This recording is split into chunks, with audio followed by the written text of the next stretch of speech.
हर हर महादेव प्रिय दर्शकों, वर्तमान के समय को अगर आपने बर्बाद किया, तो भरोसा कीजिए भविष्य का समय आपको बर्बाद कर देगा। इसलिए वर्तमान के समय का सदुपयोग करना है और वो समय आ गया है। मकर राशि की मैं बात करूँगा और ख़ासकर मैं बात करूँगा 12 जनवरी से लेकर के 31 जनवरी के बीच का जो समय है, नक्षत्र आधारित ज्योतिष गणना के अनुसार अद्भुत है, उलट-फेर करने वाला है, कुछ ख़ास करने वाला है। क्या कुछ खास करने वाला है? आइए इसको समझने की कोशिश करते हैं। सबसे पहले बात कर लेते हैं आपके कर्मेश की बात कर लेते हैं। कर्म जो आप करते हैं, जो मेहनत आप कर रहे हैं, जिस किसी भी फ़ील्ड में हैं आप, जॉब करते हो, बिज़नेस करते हो या अन्य किसी फ़ील्ड में कुछ भी करते हो आप, जो भी कर्म कर रहे हैं, उस कर्म का फल मिलेगा या नहीं मिलेगा? जो भी काम कर रहे हैं, उस काम का जो भी परिश्रम कर रहे हैं, उस परिश्रम का पारिश्रमिक मिलेगा, नहीं मिलेगा और कितना मिलेगा? इसी विषय पर चर्चा करेंगे। 1 और उसके बाद जाकर के हम फिर बात करेंगे कि लाभ, लाभ कितना होगा? लाभ स्वास्थ्य लाभ के, लाभ पैसे के लाभ के, लाभ सामाजिक मान-सम्मान के लाभ की बात करेंगे। इसकी भी सोर्स ऑफ इनकम की भी बात करेंगे। उसके बाद बात करेंगे घर खरीदना है, गाड़ी खरीदना है, सुख संपत्ति की बात करेंगे। फ्रेंड सर्कल कितना सहयोग करेंगे, इसकी विषय में फिर बात करेंगे। आइए इसको विस्तार से समझते हैं क्या कुछ कह रहा है। देखिए सबसे पहले बात कर लेते हैं आपके सोर्स ऑफ इनकम की बात कर लेते हैं। ये सोर्स ऑफ इनकम का और घर गृहस्थी का जो ग्रह है वो है घर घर परिवार का, घर गृहस्थी अर्थात घर परिवार, संपूर्ण परिवार की मैं बात कर रहा हूँ। तो ये मंगल है और मंगल जो है ये वैसे तो 21 जनवरी 2025 तक नीच के हैं। जब भी मंगल नीच के होते हैं, अशुभ फल देते हैं, अनावश्यक दोषारोपण लगता है। जो आपने बुरा नहीं किया, वो जो काम आपने नहीं बिगाड़ा, वो आपके ऊपर आरोप लग जाता है। दुर्घटनाएँ होने की संभावना होती है, अपयश होता है, नौकरी में प्रमोशन नहीं होता है, नौकरी छूटने का डर होता है, नौकरी नहीं लगती है।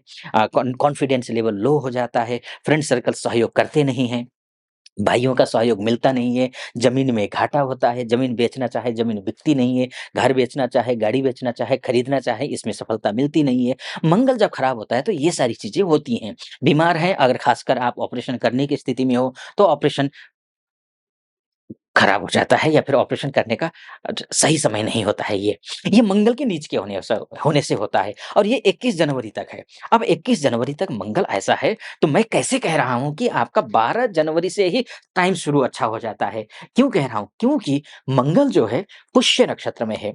एक तो नीच का है 12 जनवरी तक, वैसे तो नीच का 21 जनवरी तक है, चूँकि 12 जनवरी तक पुष्य नक्षत्र में भी है। और जो शनि का नक्षत्र है, जो वैसे भी बोलते हैं ना, वैसे भी करेला उसमें नीम चढ़ा, वो वाली स्थिति हो गई। तो अब क्या होगा कि पुष्य नक्षत्र से निकल कर के पुनर्वसु नक्षत्र में गोचर करेंगे, ये कब? 12 तारीख को। पुनर्वसु नक्षत्र किसका नक्षत्र है? ये गुरु का नक्षत्र है और गुरु आप और मंगल के बीच में दूध काठी रोटी होती है, यानी कि रिश्ते बहुत अच्छे होते हैं। तो ये शुभ फल देंगे। किन मामलों में शुभ फल देंगे? यानी कि मंगल से संबंधित अच्छे काम होंगे, गुरु से संबंधित अच्छे काम होंगे। मंगल से संबंधित अच्छे काम आपको मैंने बता दिया, ये क्षेत्र मंगल देखता है, लेकिन अब उन्हीं क्षेत्रों में आपको अच्छी सफलता मिलेगी। गुरु और मंगल दोनों मिलकर के आपको फल देंगे। तो गुरु क्या फल देंगे? इसको भी समझना ज़रूरी है। तो गुरु जो फल दे रहे हैं, अगर विदेश में आप हैं, महिला हो, पुरुष हो, भाई-बंधु बहुत सारे हमारे जो है माताएँ, बहनें हैं, भाई-बंधु हैं विदेशों में या एमएनसी में काम करते हैं या फिर विदेश जाना चाहते हैं, उनसे संबंधित अगर आपको कहीं कोई समस्या आ रही हो, वो समस्याएँ खत्म होंगी या फिर उस समस्याओं का कोई न कोई समाधान निकलता हुआ दिखाई दे रहा है। ये मंगल के गुरु के नक्षत्र में जाने के बाद होगा। यानी कि अगर पैसे को लेकर के खासकर मैं बोलूँगा कि समस्या है, पैसे को लेकर के समस्या खत्म होगी। ये गुरु देगा। लेकिन गुरु, मंगल दोनों मिलकर के स्वदेश में रहने वाले और विदेश में रहने, दोनों को मतलब दे रहे हैं। ये आप समझ लीजिए शुभ है, अच्छा है। ठीक है? लेकिन एक बात ध्यान रखिएगा, किसी की कुंडली में अगर मंगल खराब स्थिति में है, यानी कुंडली में अर्थात date of birth, time of birth और प्लेस ऑफ बर्थ के हिसाब से जो आपकी कुंडली बनती है, उस कुंडली में अगर मंगल खराब है, गुरु खराब है, तो देने की स्थिति में नहीं है, तो क्या होगा? क्या यहाँ मिलेगा? ऐसी स्थिति में भी तो मैं बोलूँगा कि हाँ, मंगल जिस नक्षत्र में जाइएगा, वो पुनर्वसु नक्षत्र है और पुनर्वसु नक्षत्र का जो स्वामी है, वो अजयिकपाद हैं और अजयिकपाद जो हैं, वो नक्षत्र का मतलब अजयिकपाद मतलब पुनर्वसु नक्षत्र के जो देवता है, स्वामी बोला माफ़ कीजिएगा मैंने, देवता जो हैं, वो अजयिक अजयिकपाद जो है, एकादश रुद्र में से एक हैं, यानी कि आपको शिव जी की पूजा करनी है। शिव जी की अगर पूजा करते हैं आप, ओम नमः शिवाय, का जाप करते हैं, तो आपके लिए शुभ फल मिलेगा। एक, रुद्राभिषेक कीजिए, दूसरा महामृत्युंजय का जाप करिए, तीसरा शिव पंचाक्षर मंत्र का जाप करिए, ओम नमः शिवाय अर्थात इससे भी आपको लाभ मिलेगा। शिव जी से संबंधित जितना भी आप पूजा पाठ करेंगे, आपके लिए शुभ फल मिलेगा। ठीक? तो मैंने ये बताने की कोशिश की आपको, आगे बढ़ूँ, अब मैं भाग्य की भी बात करूँगा, मैं कर्म की भी बात करेंगे हम, क्या कुछ कर्म आपका जो कर्म कर रहे हैं उसमें सफलता मिलेगी, नहीं मिलेगी, इस पर भी बात करेंगे। उससे पहले एक निवेदन करना चाहूँगा, यहाँ तक पहुँचे हैं, सटीक लग रहा हो मेरा विश्लेषण, तो चैनल को सब्सक्राइब, वीडियो को लाइक और कमेंट बॉक्स में जाकर के महादेव का भक्त हूँ, कृपा आप पर भी बनी रहे ऐसी मेरी कामना। हर हर महादेव ज़रूर अवश्य लिख दीजिएगा। जो भी श्रद्धा बने 5 बार, 11 बार, 21 बार आप लिख दीजिएगा। चलिए, आइए फिर से विषय पर प्रवेश करते हैं। बात अब करेंगे हम किसकी? कर्मेश की। बात पंचमेश की।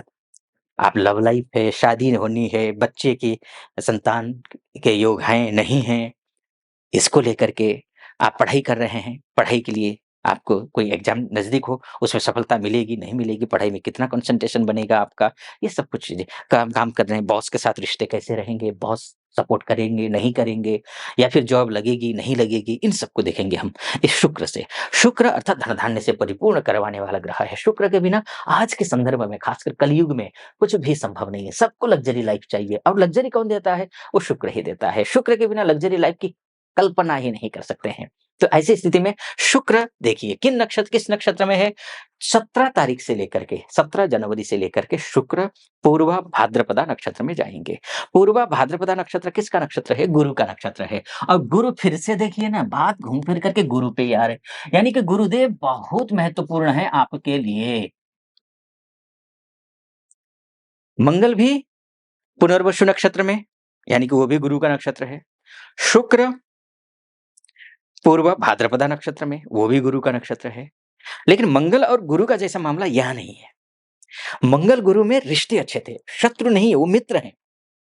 लेकिन शुक्र और गुरु का बीच में जो संबंध है, वो खराब है।